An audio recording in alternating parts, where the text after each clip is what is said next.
படத்தோட ரிவ்யூ பார்க்க போறோம் அப்படின்னு பார்த்தீங்கன்னா, மீரா மகதி அவர்களோட இயக்கத்தில் தீராஜ் அண்ட் ஸ்மிதி இவங்க 2 பேரும் லீடிங் ரோலில் நடிச்சிருக்கிற டபுள் டக்கர் அப்படின்ற படத்தை தான் பார்க்க போகிறோம்.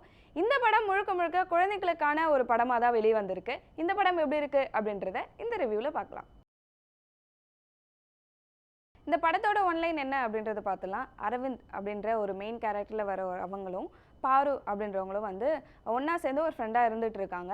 இவங்க 2 பேரும் இணைஞ்சு கேன்சரில் யாரெல்லாம் எந்த குழந்தைகள்லாம் வந்து கஷ்டப்படுறாங்களோ அவங்களுக்கு வந்து ஒரு என்டர்டெயின்மெண்ட் பண்ணுறதா இருக்கட்டும், என்ஜிஓ வச்சு அவங்களுக்கு வந்து ட்ரீட்மெண்ட் கொடுக்குறதா இருக்கட்டும், அந்த மாதிரியான ஒரு வேலைகள் பார்த்துட்டு இருக்காங்க. அதில் அரவிந்த் வந்து அவங்களோட முகத்தில் ஒரு இருக்கிற தழும்பை வந்து பார்த்துட்டு ஒரு கார்த்திக் அப்படின்ற ஒரு சின்ன குழந்தை வந்து பயந்து ஓடி போயிடுது. அதில் ரொம்ப வெக்ஸ் ஆகி அரவிந்த் வந்து அந்த ஹாஸ்பிட்டலேருந்து வெளியில் போயிடுறாங்க. ப்ளஸ் இவங்க பாருக்கும் வந்து ப்ரப்போஸ் பண்ணுறாங்க. ஆனால் பாரு வந்து ரிஜெக்ட் பண்ணவே அதில் ரொம்ப வெக்ஸான அரவிந்த் வந்து நான் சூசைட் பண்ணி இறக்க போகிறேன் அப்படின்னு சொல்லிட்டு சூசைட் பண்ணி இறந்துடுறாங்க. இவங்க இறந்ததுக்கு அப்புறமா எல்லாரும் கூட ஒரு ஏஞ்சல் இருக்குன்னு சொல்லுவாங்க இல்லையா? ஸோ அந்த மாதிரி அரவிந்த் கூட இருக்கிற 2 ஏஞ்சல் வந்து அவங்களோட பார்வைக்கு தெரிய வராங்க. ஒருத்தங்க வந்து ரைட் அண்ட் லெஃப்ட் அப்படின்ற ஒரு 2 ஏஞ்சல் வந்து தெரிய வராங்க. இவங்களோட சோலை வந்து கொண்டுட்டு போய் கடவுள்கிட்ட கொடுக்கறதா இவங்களோட மிஷனாக இருந்துட்டு இருக்கு. கடைசியில் அரவிந்தோட சோலுக்கு என்ன ஆச்சு, அரவிந்தோட சேர்ந்துச்சா இல்லை கடவுள்கிட்ட போச்சா அப்படின்றது தான் இந்த படத்தோட முழு கதை. இந்த படத்தோட டைரக்டர் மீரா மகதி. இந்த படத்தில் லீடிங் ரோலில் நடிக்கிற தீராஜ் அவங்களுக்கு இதுதான் தமிழில் வந்து முதல் படமாக அறிமுகமாகறாங்க. அடுத்ததாக இவங்களோட சப்போர்ட்டிவாக வர்றது ஸ்மிருதி அண்டு கோவை சர்லா, MS பாஸ்கர், காளி வெங்கட், அதுக்கப்புறம் வந்து பார்த்தீங்கன்னா ஷாரா. இந்த படத்தில் ஒரு முக்கியமான கேரக்டராக வந்து வில்லனா யார் வந்திருக்காங்கன்னு பார்த்தீங்கன்னா மன்சூர் அலிகான் அவர்கள் வந்திருக்காங்க. ஸோ இந்த மாதிரி ஒரு காமெடி பட்டாளமே சேர்ந்து வெளிவந்த படத்தை டபுள் டக்கர். இந்த படத்தில் குழந்தைகளுக்கான விஷயங்கள் என்னென்ன இருந்துச்சு அப்படின்னு பார்த்துடலாம். இந்த படத்தில் காமெடி அப்படின்றது வந்து பார்த்திங்கன்னா நல்லாவே கொண்டு போயிருந்தாங்க அப்படின்றது சொல்லலாம். அடுத்ததாக இந்த ஏஞ்சல் அண்டு சென்டர், அந்த சென்டர் கூட வர ஒரு பாம்பு, அவங்களோட வாகனமே வந்து பாம்பு தான் அப்படின்றதா இருக்கட்டும், இந்த ஏஞ்சல் 2 பேரும் எங்கே வேலை பார்க்குறாங்க அப்படின்ற ஒரு விஷுவல் கொண்டு போகிறதா இருக்கட்டும், இது எல்லாமே ஸ்டார்டிங்கில் நல்லாவே இருந்துச்சு. அதோட இந்த படத்தில் வர ஒரு பாட்டு வந்து நல்லாவே ட்ரெண்ட் ஆச்சு. அது குழந்தைங்களுக்கு விஷுவலாக இருக்கட்டும், ப்ளஸ் மியூசிக்காக இருக்கட்டும், நிறையவே அவங்களோட கனெக்ட் ஆகிற விஷயமா இருக்கட்டும், அவங்கள அட்ராக்ட் பண்ணுற விஷயமாவே நிறையவே காட்டியிருந்தாங்க. அதுக்கப்புறமா அந்த ஏஞ்சலுக்குள்ளேயே இருக்கிற ஒரு ஏஞ்சல் வந்து அடிக்கடி வந்து கேரக்டர் மாற்றிட்டே இருக்கும். அது வந்து ரஜினி, சூர்யா அண்ட் வந்து பார்த்தீங்கன்னா கமல் அப்படின்னு சொல்லிட்டு நிறைய கேரக்டராக மாற்றி ஒரு மிமிக்ரி பண்ணுற மாதிரி வர்றது ரொம்பவே நல்லா இருந்துச்சு. இதில் கோவை சர்லா அவர்கள் வந்து முழுக்க முழுக்க அந்த படத்தில் இருக்கிற ஒரு போலீஸ் கேரக்டராக நடிச்சிருக்காங்க.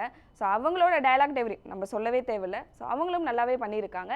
MS பாஸ்கர் அவர்கள் வந்திருக்கிற அந்த ஒரு சீன் மட்டும் வந்து பார்த்தீங்கன்னா கொஞ்சம் நிறையவே காட்டியிருக்கலாமே, இன்னும் நல்லா டெவலப் பண்ணி அவரை கொண்டு வந்திருக்கலாமே, அந்த ஒரு சீனுக்கு மட்டும் ஏன் கொண்டு வந்தோம் அப்படின்ற மாதிரியான லைட்டான ஒரு வருத்தம் இருக்கவே செஞ்சிச்சு. அடுத்ததான் இந்த படத்தில் இன்னும் கொஞ்சம் என்னென்ன டெவலப் பண்ணியிருக்கலாம் அப்படின்றத பார்த்துடலாம். கதைக்களம் அப்படின்னு பார்க்கும்போது நல்லாவே இருந்துச்சு. பட் அதை எப்படி கொண்டு போகிறாங்க, அதை வந்து எங்கெங்கே எந்த விஷுவல் வைக்கிறாங்க, எந்தெந்த சீன் எங்கே வைக்கிறாங்க அப்படின்றது இன்னும் கொஞ்சம் அதிகமாகவே வேலை பார்த்துருக்கலாம் அப்படின்னு சொல்லலாம். அடுத்த இந்த படத்தில் என்ன அப்படின்னு பார்த்தீங்கன்னா நிறைய வந்து 2 நாட்களுக்கு முன்பு, 3 வருடங்களுக்கு முன்பு, 2 வருடங்களுக்கு முன்பு அப்படின்ற மாதிரியான நிறைய டைம் பேஸ் பண்ணி நிறைய வந்து அங்கே ட்விஸ்ட் பண்ணியிருக்காங்க. அது கொஞ்சம் ஆடியன்ஸுக்கு மைண்டில் வச்சு எப்போ என்ன நடக்குது, இதுக்கப்புறம் என்ன நடந்துச்சு அப்படின்னு சொல்லிட்டு ஒரு கதையை அவங்களுக்கு கொண்டு வரதுக்கு கொஞ்சம் கஷ்டமாகவே இருக்குது. அது சில இடத்துல ஒரு இடத்துல 2 இடத்துல மிஞ்சி பண்ண ஒரு 3 இடத்துல அப்படி வைக்கிறது ஓகே தான். இங்கே இந்த படத்தில் நிறைய வந்துச்சோ அப்படின்றது ஒரு சின்ன ஃபீலிங்காகவே இருக்குது. இந்த படத்தில் செகண்ட் ஹாஃபில் தான் நிறைய காமெடிகள் வந்து சேர்ந்து அந்த இடத்துல காட்டியிருந்தாங்க அப்படின்ற மாதிரி இருந்துச்சு. ஃபர்ஸ்ட் ஹாஃபில் காமெடி அப்படின்னு பார்க்கும்போது அதிகமாக இல்லை. எந்த கேரக்டர் வராங்க, யார் என்ன பண்ணுறாங்க அப்படின்றத காட்டுறதுலேயே ஃபர்ஸ்ட் ஹாஃப் முடிஞ்சு போச்சு. எல்லா படத்துலையும் பார்க்க போகிற இன்டர்வல் சீன் என்னப்பா வச்சாங்க அப்படின்னு பார்க்கும்போது படம் பார்க்கும்போதே தயவு செஞ்சு இந்த சீனில் இன்டர்வல் வச்சிடாதீங்க அப்படின்னு பார்க்கும்போதே திடீர்னு வந்து பார்த்தீங்கன்னா இன்டர்வல் அப்படின்னு சொல்லிட்டு ஒன்று போடுறாங்க. எதுக்கு இந்த சீனில் வைக்கணும், மேபி முடிஞ்ச பிறகு ஒரு இன்டர்வலுக்கு அப்புறமா ஒரு 2 சீன் கழிச்சு வச்சிருக்கலாமோ அப்படின்ற மாதிரியான ஒரு சின்ன ஃபீல் இருந்துச்சு.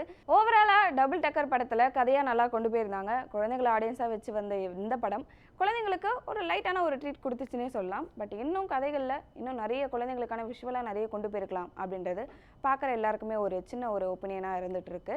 ப்ளஸ் இந்த படத்தில் வர காமெடி எல்லாமே வந்து பார்த்திங்கன்னா புதுசாக கொண்டு போயிருக்காங்க, புதுசாக யோசிச்சிருக்காங்க அப்படின்னே சொல்லலாம். ஓவராலாக டபுள் டக்கர் படம் பார்க்கலாமா, குழந்தைங்களை கூப்பிட்டு போகலாமா அப்படின்னு பார்த்தீங்கன்னா குழந்தைங்களை கூப்பிட்டு போங்க. அவங்க என்ன சொல்கிறாங்க அப்படின்ற ரிவ்யூவை கீழே கமெண்ட்ஸில் சொல்லுங்கள். செய்திகளை உடனுக்குடன் தெரிந்து கொள்ள உடனே சப்ஸ்கிரைப் பண்ணுங்க.